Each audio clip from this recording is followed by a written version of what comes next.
I wanted to share this with you. It's really long, but it's very helpful. It's from someone I know. I had to share this fantastic message from someone who is tapering benzos as well. It's a long post, but it's fantastic and positive. I hope you find it as useful as I did. Hello, everyone. Yes, most of the time, if people hold long enough, eventually they do come to feel better. It can take a long time, especially if they've been tapering too fast and have gotten ahead of their body's ability to rebalance itself. Sometimes people need to just stop tapering and take some number of months for healing before starting to taper again. In general, I hold my taper whenever I feel my symptoms ramp up at all, and I hold until they settle down. Periodically, I will do a longer hold just to give my brain some extra healing time. So far, every time I've done that, I've had a really great period afterwards. Several really good months. Even once I start tapering again. That's how I approach holds. However, I'm on a very slow, stable, regulated taper. People who are in more trouble usually need to hold longer, and usually don't get relief as quickly as I. Basically, holds are how we give our bodies time to catch up and heal and reestablish some kind of homeostasis during the tapering process. So when to do them and for how long is very variable and depends on the person, the taper, their symptoms, their history, etc. I highly doubt that holding will harm you, but I've seen people who've taken very long to recover after getting messed up during too aggressive or unstable tapers. It doesn't look all that different, in terms of symptoms, from when people cold turkey or taper all the way off a med too harshly and end up in protracted withdrawal. It's just that people end up in that same shape without actually having come all the way off the meds. If you've thrown yourself into chaotic withdrawal syndrome by ill-advised experimentation or poor advice, holding is probably preferable to further decreasing or quitting altogether. You need to bring some order to the chaos. If you hold at one level of all your drugs, you are at least giving your nervous system some stability. Given the constants, which still may be causing adverse effects, etc., your nervous system will regroup over time. Once you see some consistency in symptom pattern, you can carefully adjust dosage to see what will help.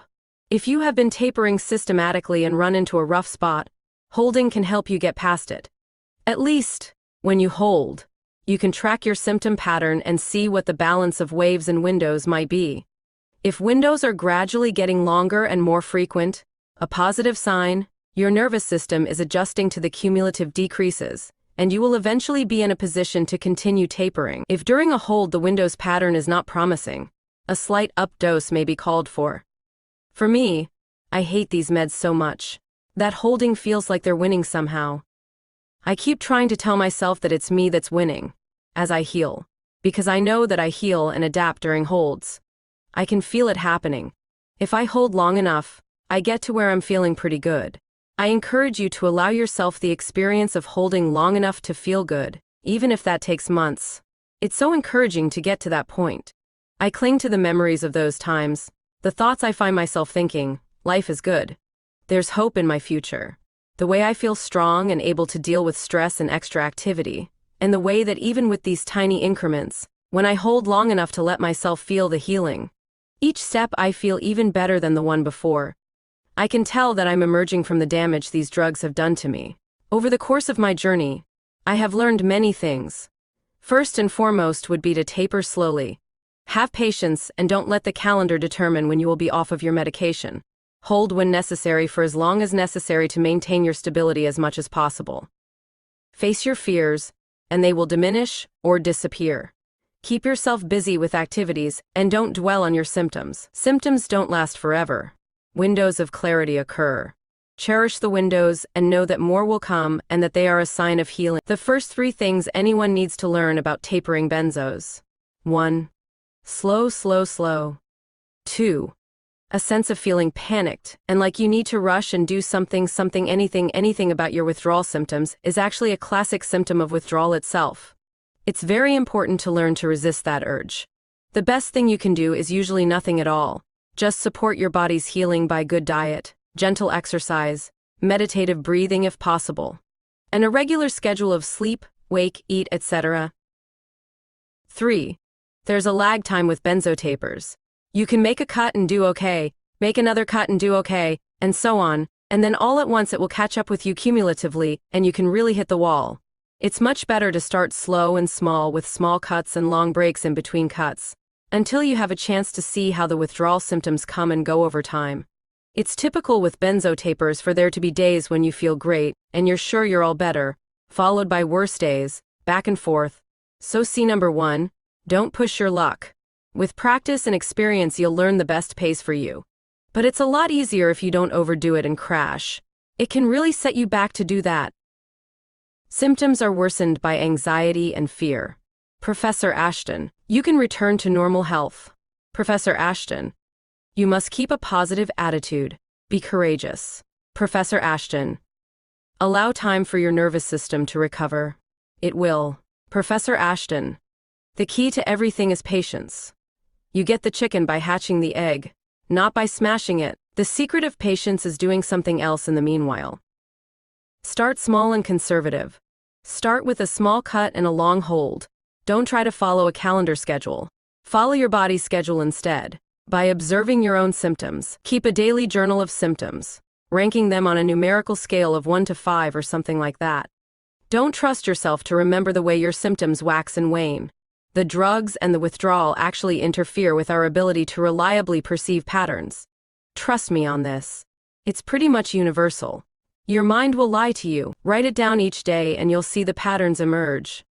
Do a few small cuts and long holds this way, until you have a feel for how your body is going to respond to cuts, and how the withdrawal symptoms are going to unfold and play out and resolve for you.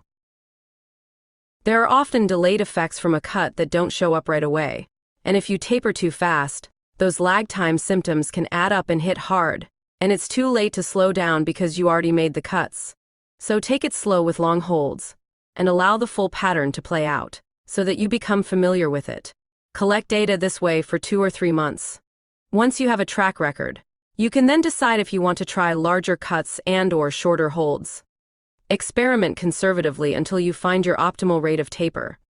This way you will become the expert on your own withdrawal process, and you'll be able to tailor it to your own needs and your own life changes. In order to get my head around the prospects of a really slow taper, I have to work through what it represents to me. The things I say to myself that encourage me to go faster. I know that I have more trouble with the holds than the increments. I think I view the hold as disempowering, as an expression of me needing the medication, that I am beholden to it, it's dictating the terms. This isn't a very positive relationship to the hold. Rather than a barrier to being off, I need to see it as an important strategy to success and a choice I am making. I also think that not holding long enough hasn't enabled me to have the good spells and the rest I need to recover and keep going, so, being really tired, I've then wanted to speed things up, to get to the other side.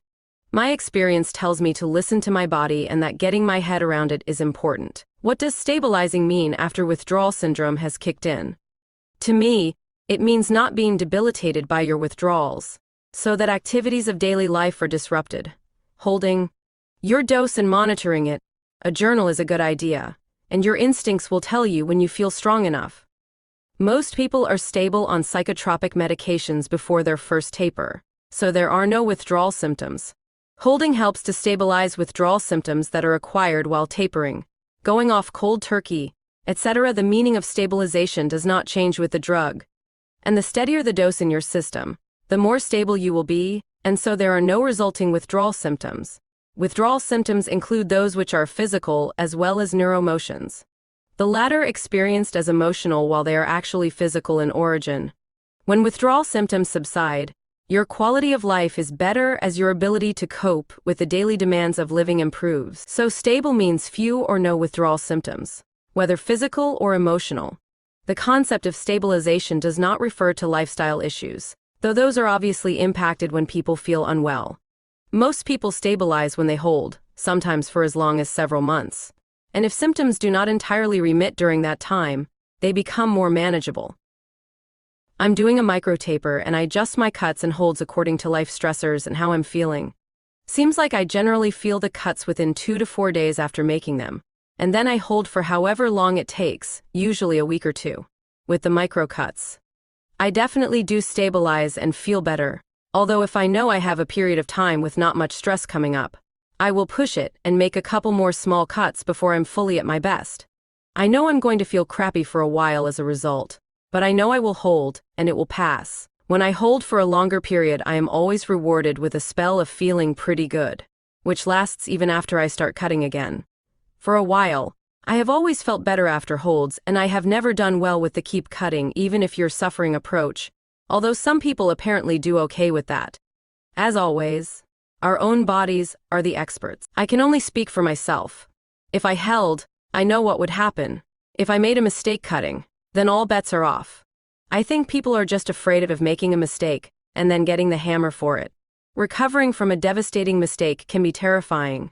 I have had to make 3 months holds, or even longer, before I can make some progress again. A few weeks may be too little. Be patient. I had heard about holding, but I only did it for 3 or 4 or 5 months and then dropped again because I didn't think it worked. However, I now believe it does work. I just needed to hold longer. The first 6-month hold I did, I saw improvement in many symptoms. However, about half a dozen got worse, so I dropped. The next 6-month hold on a lower dose and a slower taper saw improvement in all symptoms, to mild, with some even going away for the first time in nearly 5 years. I felt almost normal for the first time, and I don't know how long. It was amazing. I had some good days, and I even went shopping for the first time in 5 years. This was an amazing revelation to me because with the next drop, they all got worse again. This proved to me that all this is definitely withdrawal. Can you believe I still sometimes wonder and doubt, plus other people seem to question it. Also, I feel a real calm now about that aspect, and somehow seeing that proof evidence has helped me a lot. I didn't know anything about holds, let alone long ones, but I do now. I held for 10 months at the bottom of my benzo taper with a good result. I'm the hold queen, and firmly believe in erring on the side of holding too long. I think that tapering when we are symptomatic contributes to needless suffering. I realize some people have paradoxical reactions from benzos and need to taper in the face of withdrawal symptoms, but they are far fewer than those who benefit from prolonged holds times, several months and more. A benzo cut can cause an uptick in your withdrawal symptoms, and it may take longer to stabilize once you take a cut. I once held for 9 months, and this helped me considerably. Tapering slowly has taken time, but my quality of life was only adversely impacted for the first 2 or 3 months. 1 month may seem like a long time, but it's not. On the other hand, 2 milligrams of Klonopin is a lot. When I see how fast people went, it usually gives me an idea of how long it will take for them to stabilize. In my particular situation, I waited for 4 months. With what I know today, I would advise anyone in my situation even longer hold. I believe in the healing power of long holds. When we are struggling, even minute cuts will make us feel awful. But if we allow our brain to regrow itself through holding, subsequent cuts will be less painful. If I were in your shoes, I would actually say, hold not just until you don't feel so terrible anymore, but hold until you start to have consistent periods of actually feeling good. It could take a few more months, but I would wait as long as it takes. This far along, it's not going to make you more dependent on the benzo or cause more damage than has already been caused. And if you treat your brain well and give it the stability and gentle care that it needs, at your age, it's going to bounce back beautifully. Even at my advanced age, my brain is bouncing back, after 20 years on meds. So I feel pretty confident that right now it's more important to handle your precious brain gently and lovingly than it is to hurry.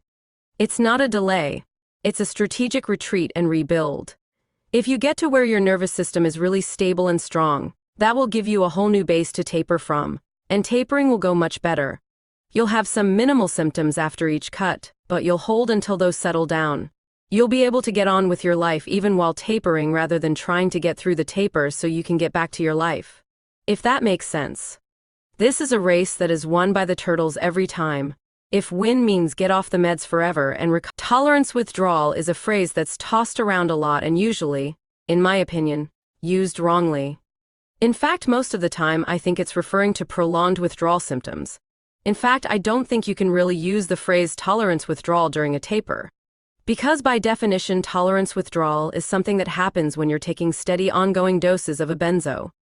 However, Klonopin is kind of notorious for causing a kind of delayed withdrawal with holds that might be related to the tolerance withdrawal phenomenon. Yeah, the way tolerance withdrawal is bandied about on the benzo boards, try saying that 5 times really fast, drives me nuts. Especially since, like you said, It's usually used to scare people into keeping cutting faster, which is almost always the opposite of what they need to be doing. Very rarely is just keep cutting the right answer. Drives me nuts. Feels like I'm always the voice in the wilderness on that one. People go too fast. Get into withdrawal. Hold for a short time. Their symptoms get worse, unrelated to the hold.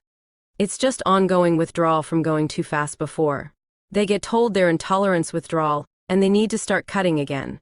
Yet when someone CTs and has prolonged withdrawal for months or years, nobody says it's tolerance withdrawal, because obviously that's impossible if you aren't taking the drug. What's called tolerance withdrawal is almost always just plain delayed withdrawal symptoms, which are pretty much universal with benzos. Benzos are notoriously up and down and non-linear and long and drawn out. In withdrawal. Okay, thanks for letting me rant about that. The whole thing drives me nuts, she says for the third time. Been 10 days since I began stabilizing, so knock on wood, it seems I have for the most part won this round by holding, as almost all symptoms across the board have dissipated by 85–90%, even the most minor, tinnitus. Thanks to all who encouraged me to hold out and resist the temptation to further updosing or going with my doc's advice, albeit well-intentioned, as I was right on the verge of doing so out of desperation to seek relief. Withdrawal is indeed real, and until you go through it long enough and then stabilize in time, even the smartest minds, physicians included, can be misled by the insidious nature of WD into making the wrong assumptions as to causation, suggesting a course of treatment that fits a generalized paradigm. But that usually runs counter to our individual genetics and neurochemistry, especially in those whose receptors have become sensitized to any degree from past repeated insults to the central nervous system. Maybe not as acute to suggest a case of kindling, but similar. Hello. Medical mismanagement. Bottom line, patience and giving time to listen to what our body is telling us. The clue, if you're having windows of any length, is this not a good indicator of your body trying to heal? So, I powered through the downtime and let it heal. The more acute the symptoms, the more sensitized the receptors. Thus more time required to cool the hyper-excitatory response to discontinuance of a med or meds from which the brain has become habituated. Well, I hope others can benefit from my little experience in giving them hope as well. Now I know how to read this better in the future. As each setback is like a little science experiment, and an educational course from which to listen and learn, downright frightening, horrid and unpleasant as they may be. The symptoms this last month have been anything but linear, a total roller coaster, with some hours during the days better than others, and some worse as this has progressed, and I realize this is part of the process. There is a ramp-up period, followed by a small reprieve in symptoms, then it starts to ramp up again, a perpetual ebb and flow day in, day out. So it's been impossible to judge the progression. In fact, the last few days, I feel like my symptoms are up a notch in severity, which feeds into my fears and reinforces my doc's position that unless we get the symptoms back under control by updosing, my condition will worsen. I do now agree looking back that although the cuts were small, the frequency was likely too fast and lag time came on like a freight train. I can see my doc shaking his head in disbelief at all that. But like you said, what can we expect? It takes as long as it takes. Also, one thing I've noticed with benzo tapering is that when I'm going a bit too fast, I tend to get into this rush, hurry, go faster, get off this stuff frame of mind, which tends to cause me to actually cut even faster. I've posted about this here and there and found other people are having the same thing.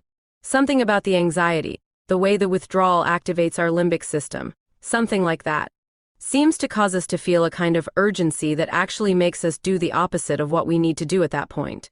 So now, when I get that hurry up and taper fast feeling, I try to remember to stop and think about it, and make myself slow down or hold for a while if I can.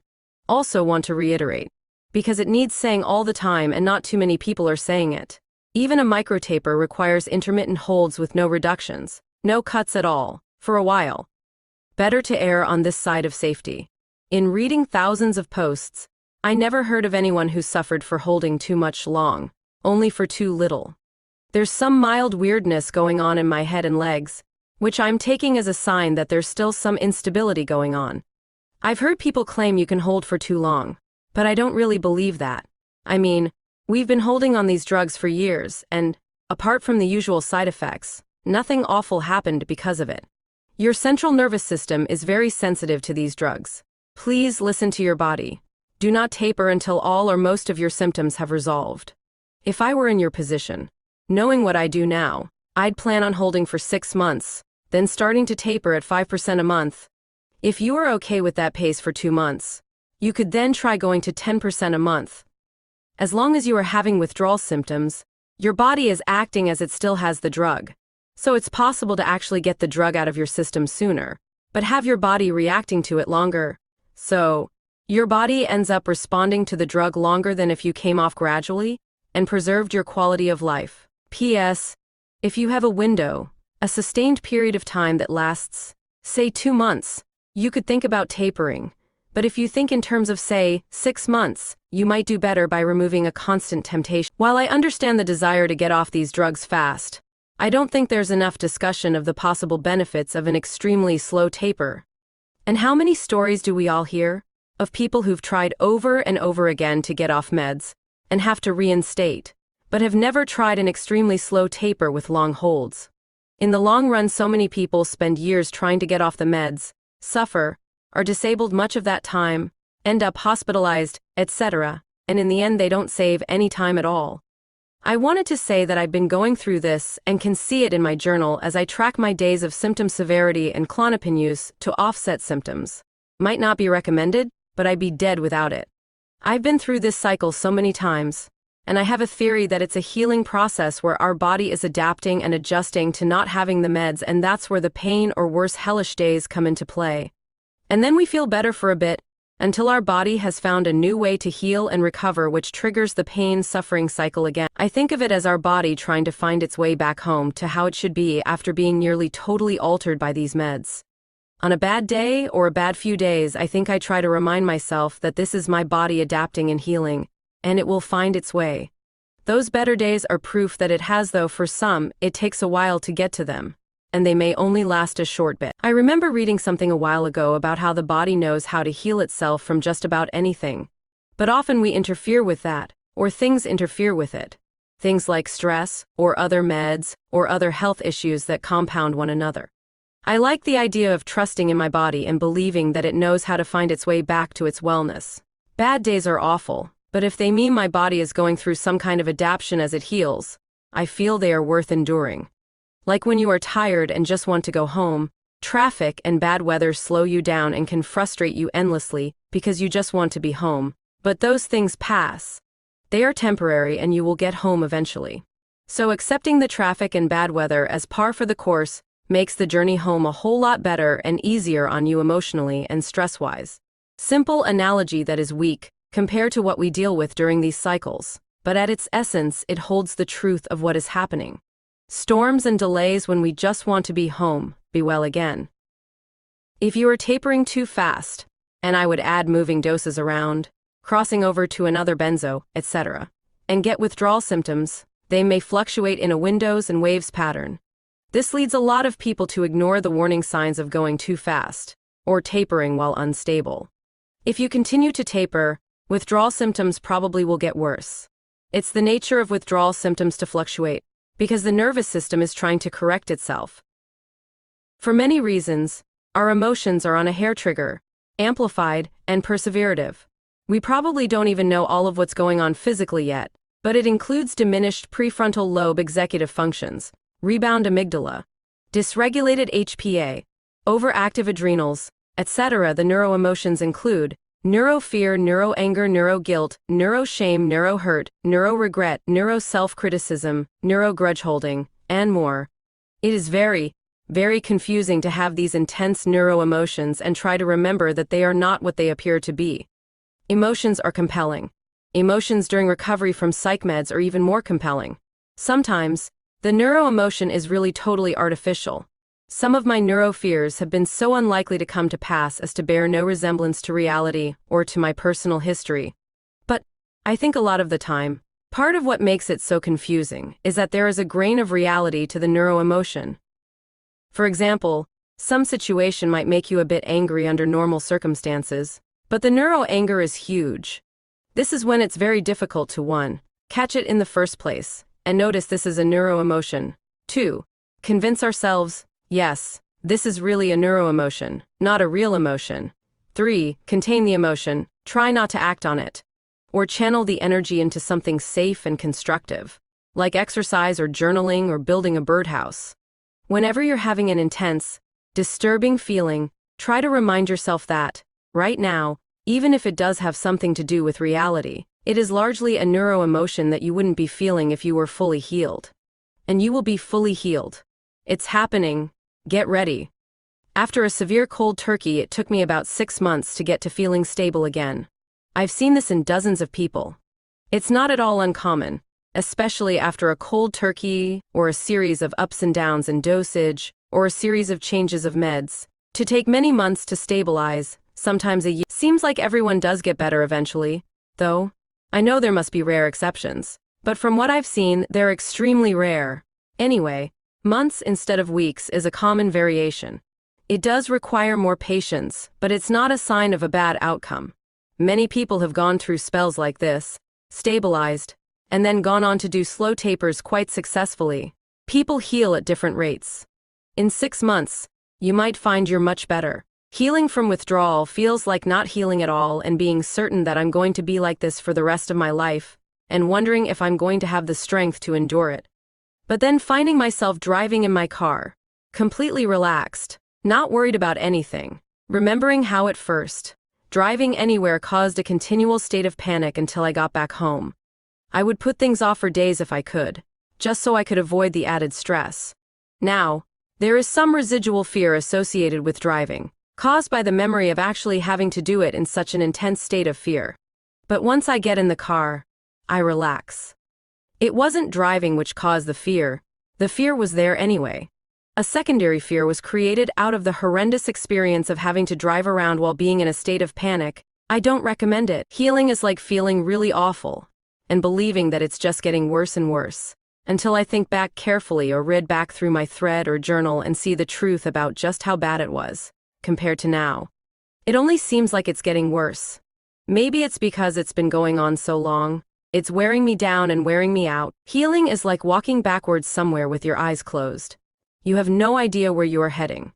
And you don't know where you have been until you get somewhere else and open your eyes for a few moments and look back towards where you came from. Then you close them again and keep going.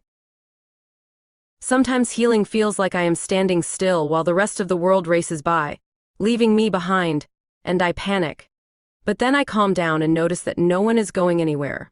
Everyone else is racing around and around in circles, and I'm sitting calmly and peacefully in the center, knowing that everything I need is right here. Don't think that holding is doing nothing. Far from it. When it's needed to free your body to do the healing it knows how to do, if we don't interfere. Tapering is necessary to get off the med. But the real recovery comes from complex healing the body does. And the real healing comes from what the body does to heal, which we don't fully understand. Sometimes a small updose steadies the body out and supports healing. Sometimes it doesn't. You learned that in your case it doesn't. But healing processes from anything can be painful and we can't see the healing for a while. But that doesn't mean we aren't healing. Things get less and less wobbly the longer I hold. So that when I cut again, the system I'm reperturbing is a stable and strong one that's going to be able to handle and adapt to the new perturbations. I think what I see happen to people a lot is, they cut, and then they hold for a while, just long enough to allow the worst of it to pass. Then they cut again, etc. But after a few of those, they hit a wall. I'm beginning to think, for me, at least, it's really crucial not to just hold long enough to be able to function, but to hold, at least intermittently, long enough to allow a stable homeostasis to be established, to give the body-mind a chance to attend to some deeper healing. Not only is it okay to hold for 6 months, it would be good for you at this point, to give your nervous system time to recover from what it's been through. You can definitely taper down when ready. It's just going to take a lot longer than you had expected. These drugs are not the innocent, benign, wonderful things we were told they are. I'm currently at 4 months in my hold, with a vague notion of going to about 6 months to see what level of stabilization I can achieve. I'm making myself do it because I want to know down the track that at least I've given a long hold a good chance. When people exceed their nervous system's ability to keep up, they get destabilized and then must sometimes updose and hold for a few months or more before resuming. And when all is said and done, their taper takes longer than if they had just gone ahead and done the proper taper to begin with. Throw away the calendar and focus on living your life. Always listen to your body. You'll always be taking less and less, which is better than still being on the full dosage from where you came. So it's all good, right? Holding makes sense to me. I can't imagine tapering through this. I don't think it is wise to cut through intolerable symptoms. I will hold until I feel able to reduce a small amount. Every tiny cut feels like a cold turkey and reminds me how I felt during the botched crossover. Then I think you are on track to keep holding for the time being. I'm currently at 4 months in my hold, with a vague notion of going to about 6 months to see what level of stabilization I can achieve. I'm making myself do it because I want to know down the track that at least I've given a long hold a good chance. I would hold until your symptoms reduce, then hold for a good 4 weeks after, or more, given how long you've been tapering and how high a dose you started at, just to make sure your nervous system, central and enteric, really has a chance to stabilize. I tapered too fast and hit the wall. I ended up having to hold for months before I stabilized. I was feeling so crummy I didn't feel like I would ever stabilize. But things eventually settled down. I know how hopeless you feel right now. The best thing you can do is hold tight. Don't mess with your dose and wait until things settle down. I would say holding is your best bet. You have destabilized your central nervous system, and there is no silver bullet that will take that away at once. After we destabilize our system, it usually takes some time for things to very gradually start to settle. If you noticed even the slightest bit of relief, as opposed to complete lifting of symptoms, it would mean you are on the right track. I have so far seen that holding got me out of any hiccup I've had. Very bad symptoms only meant I had to wait longer. But I have faith that they will disappear because I've seen them disappear just as a result of holding. Holds are really important. When someone is tapering by cutting a little more each day, it's still important to take the occasional hold where you don't reduce at all. You may have gotten a bit ahead of your brain's ability to heal itself, but I think it will be able to catch up if you treat it gently for a while and don't change your dose. I'd recommend not restarting your taper as soon as you feel better. Go ahead and hold for an extra month or so just to allow the invisible healing processes to catch up. It hasn't even been a month yet, and I expect you'll need to hold for at least 3 months before you notice really consistent improvement. So hang in there, and there will be ups and downs. Don't read too much into them. They would happen no matter what you do. Just stay very consistent. Keep your life as stable and regular as possible. Keep your meds as stable and regular as possible, and allow your nervous system to balance itself out as best it can. The more stable you are, the smoother your eventual taper will be. Again, I think you may have reached the point that people often do reach, where you just don't have as many options anymore if things go haywire. So please don't experiment with tapering faster. Stick with slow and safe. I have been holding as per your advice, and yes, it has been a ride that I had to hold on tight, but I am now having windows that are clearer, and even a few days of about 95%. But I do fall back into waves, but I to much lesser degrees, and that's what gets me through them. If you are improving with the hold, as expected, I don't know why you would want to start tapering. Why not wait until the symptoms are gone, and then taper? If you start now, your symptoms will slow the rate at which you can taper, and your quality of life will suffer. I'd continue to hold as long as you are improving. I once held for 9 months. To good effect. Why have a bumpy taper if you can come off without the pain of withdrawal? You don't need to make any more changes for a good time. Think 6 months or so. Even very small ones. Please let things simmer down. When you get symptomatic, you have wanted to updose, or cold turkey, or some variation. Please hold on to the fact that the very best thing you can do now is to hold and let your body heal. And in my opinion, holding is the hardest part of all. At least it was for me. What you suffer from is destabilization, and the best cure for that is stability over time. It's incredibly hard not to do anything when we are suffering so badly. But as you have seen so far, that only makes things worse. The information describing how our brain remodels itself turned me into a firm believer of healing power of holding. I have to say that after 5 horrible months, I'm being rewarded by feeling so much better. A month is not a long hold, especially if you're pretty symptomatic. I wouldn't assume a problem with a hold until after 6 months there was no improvement. Yes, of course, most of us get improvement and stability with holds. That's why we do them. But like I say, a month is often not nearly long enough. I still find that holds are at least as important a part of the picture as the cuts. Maybe more. Slows me down even more, the longer holds, but I still get to feeling so much better after holding for a while that I know it's good for me to do it. And overall feeling so much better now that I'm on these low doses. Turtle is working for me still. I hope other people can bring themselves to do it and it works for them too. I'm pretty sure that the holds, for me, are a crucial factor in how well I do overall. I notice a lot of improvement with, and for a couple of months after, every long hold. I feel like my body uses that time to catch up and heal and establish a new, better normal. We all will recover is the hope that gets me through the days. From all the countless hours of research, and talking to doctors who understand kindling and withdrawal, the general consensus is that it will get better with time. You are on the right path, just keep going one day at a time. I have made the mistake many times of moving a dose or adding drugs only to make things worse. People feel pretty stable after holding for a while, but then make even a tiny cut and get hit with symptoms. This will happen over and over. Yet those same people eventually, after holding for many months or even a year, are able to cut again with much less trouble. I suspect there is a lot of subtle healing that needs time, lots of time, to work its way through. Our nervous systems can reach a homeostatic state that's good enough when there are not a lot of extra stressors, but they're not fully healed and are still more fragile at that point than we realize, and can be easily pushed back over the edge. I think that's part of why we get those windows and those waves. I could be wrong, but I think that's a pattern that I'm seeing. Holding for 6 months should result in a substantial improvement. A sufficiently and very slow taper after holding until stable, and maybe a bit longer, should make you able to function and have quality of life while tapering. But as we see so often on withdrawal groups, it is not simply about tolerating, getting to being drug-free. It is about completing the healing process. I learned the concept that the ideal way to heal, and the least painless, is to balance tapers with healing. So if your body still needs a little more of that healing process, from the cases I have seen, it can actually be a faster healing process to take a bit longer and let the process complete while not jarring your nervous system by going off too soon. I have noticed a change in the way I feel since I've been holding. It does tell me that crossing over to K and being on it for 3 months and then tapering was not enough time to stabilize on K, so I am now in my 78th day of holding, and I still am feeling change. This tells me that I should hold longer, which I had already planned to do anyway. I will not hesitate to hold a year if I feel I should.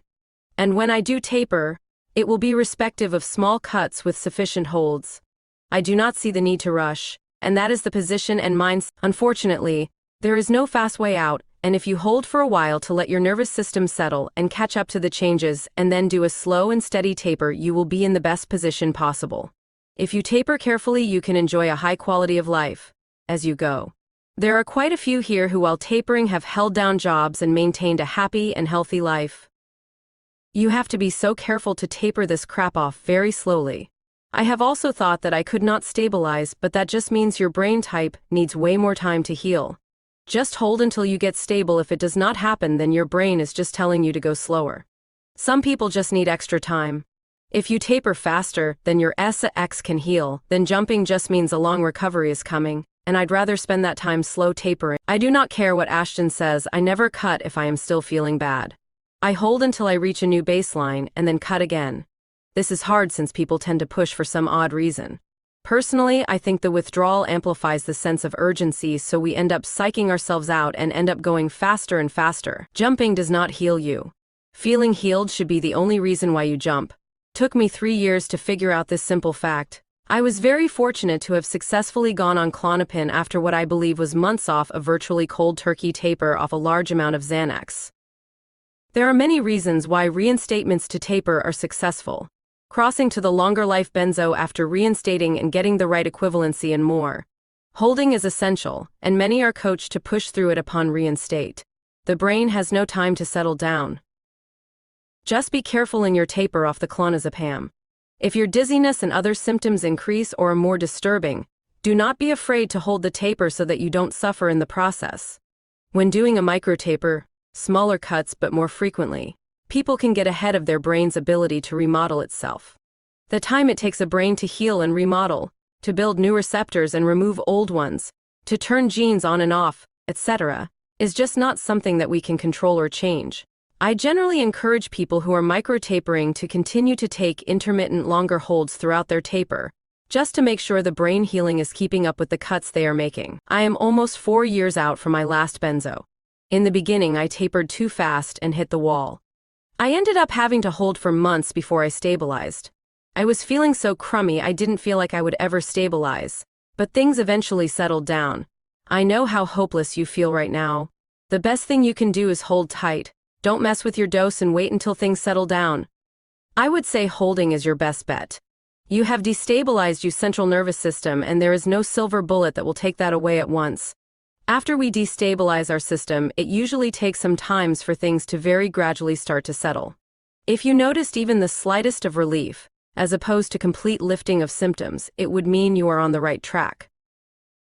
Unfortunately, the classic pattern with benzo withdrawal, with all psych meds, but especially benzos, is pretty roller coastery. Better days, worse days, better days, etc. It's pretty typical in a situation where one has pushed the tapering a bit too hard and gotten into a bad patch, for it to not resolve as quickly as it has in the past.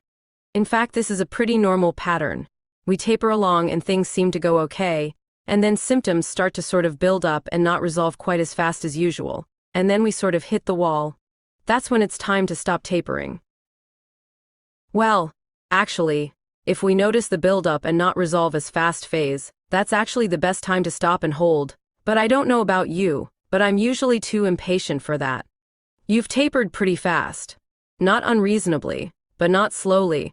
Now you're down to a significantly lower dose than where you started. It might be time for a nice long hold to allow your body and nervous and endocrine systems time to catch up, heal, and rebalance. It sounds like that's what your body may be telling you. And your body is the only real expert on how you need to taper. It's normal to feel pessimistic and bleak during a bout of withdrawal symptoms, even for a really positive person during an otherwise successful taper. It's like we just lose our ability to see the good side of things, like things have never been good, even though logically we know they must have been. That's just another symptom. Giving your body time to really restabilize and get solid now will make your future taper much easier. And when you're ready to taper again, I would consider taking intermittent longer holds of several weeks from time to time. Basically, the takeaway: what you're experiencing is normal. You may need to hold your dosages still for a long time if you want to be stable and work and parent your beautiful daughter. Please resist the urge to make a bunch of changes. It is destabilizing, and there is that speeding train headed for a sharp curve. And you need to be stable, and well, I think there's every reason to assume that given time, a central nervous system can restabilize and get itself back into balance with successively lower doses of the drug, using some variation on the same mechanisms that it uses to restabilize and get itself back into balance when the drug is removed altogether. I think it's a perfectly reasonable hypothesis that this would explain why a slow taper works so well for some people and symptoms often disappear after holding long enough. Probably ideally, if someone can get off a benzo quickly, the best thing to do is to get it out of the system, and then allow the receptors to fully repopulate and all the other stuff to happen to renormalize the central nervous system. But this isn't practical for many people. Many people have to go slowly. Many people get very sick when they try to grit one's teeth and continue the withdrawal. And the kind of sick they get can be very, very bad. In fact, it can keep them from ever getting off benzos at all. Often they end up polydrugged as a result of getting so sick. Small steps, but that's how it is done. I understand the fear. It has kept me from doing the simplest of things over the course of this tapering process. But you can take back control, have confidence in you yourself first. Accept, don't fight. What we resist persists, and what we accept eventually fades. You are going to be fine. I think everything we experience in this withdrawal is caused by fear and anxiety, but heightened 100 times because of withdrawal. All these pains and numbness and crazy thoughts, etc., are experienced by people in anxious states who are not even on any medication. Once we accept that these sensations are only exaggerated anxious thoughts and sensations, we can force our bodies, if not our minds, to move. Eventually, we bypass the fear response and our normal levels resume. It has been done by others, and it can be done by us too. Accept. Float through it, and let time pass. 3 things I had to learn after my first 2 failed tapers. For me to even think of succeeding, I had to let go of fear, as it was taking me to places that I did not want to go, to accept the process of healing, and know that I had to take all the time I needed, and to believe that I could do this. Doubt of self is something that really will make things worse. If Turtle has crossed your path, he is usually giving you the message that slow and steady wins the race. Pay attention to details in your current project and take your time with it. Don't be tempted to skip steps or take shortcuts. You will get there. Just trust in the process and stay in the moment. Bigger, stronger, faster are not always the best ways to reach your goals. Turtle can also be a signal that you need to ground yourself and your energy to earth. If Turtle is your animal totem, you have exceptional navigation skills. You can always find your way through anything. You also have a tendency to withdraw into your shell if you find yourself in an uncomfortable or what you perceive as a threatening situation. You must also be mindful of returning to the earth what she has given you. Honor the creative source within you. Use water and earth energies to create a harmonious flow in your life. Ask the earth for assistance and her riches will pour forth. I have found 3 things about symptoms while tapering. 1. If you had a particular physical issue, they will manifest during tapering. 2. If you are predisposed to getting upset about certain situations, they will manifest during taper. 3. How you perceive the pain or unsettling feelings will probably be magnified tenfold. I always tell myself, this is only temporary while healing. I tell myself resist nothing so as not to give it strength and duration. I tell myself accept all and find that place of inner peace. It's hard to think of how important balance is. Our brains are striving for balance. Our drugs have thrown our GABA-glutamate ratios way off balance and our brains just can't know how much is coming. And with the healing that takes place, that's yet another zing to our systems. In the long run it's a good thing, but short term the symptoms can seem disheartening. Try to remember it's all a process. There is a constant tug of war going on in our brains, and we just have to find the best route to get to 0. And then to fully healed. I honestly believe we must always believe in the process of healing. Patience, time, and letting go of excess fear. When you hold, you're not failing. You're just changing the way you stay in charge of the situation, taking by control of a bad situation. It's just a change of tactics, nothing more, nothing less. It takes brave person to keep trying different ways. Not a failure. Holding is not giving up. It's regrouping to keep moving forwards. Anyway, there's no such thing as failure. It's just more chances to keep trying. It sure is great to see holds producing results and relief for many here. I'm convinced that the holds were essential to me and my ability to successfully complete my taper, well, not quite completed. 6 days and counting. It does take a lot to hold for significant amounts of time.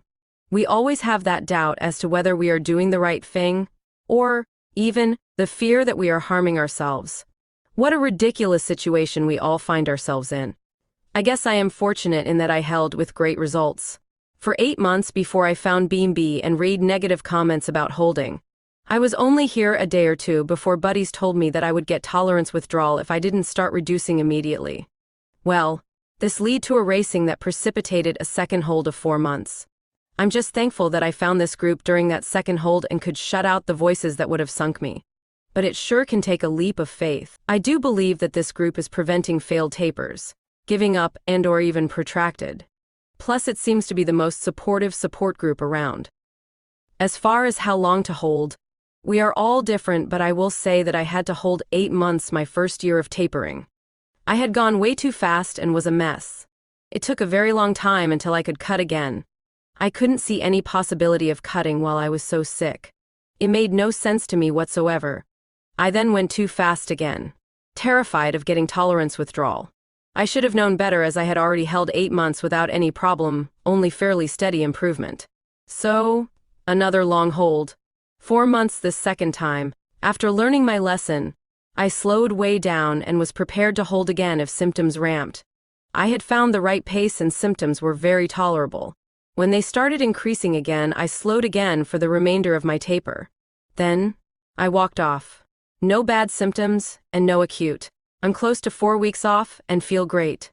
I do think that anyone having a really bad time should give a hold a decent chance. I would say that 2 or 3 month minimum. Then reevaluate and assess whether there has been improvement. If you can get back on your feet by holding and then go slow enough to keep symptoms low, I do think it's very likely that you will have no worsening after you are off. If I can walk off after 25 years of Xanax, ending at 8 mgs, anyone can. Yes. Remember, the goal is to match medicine intake to where one's healing is at.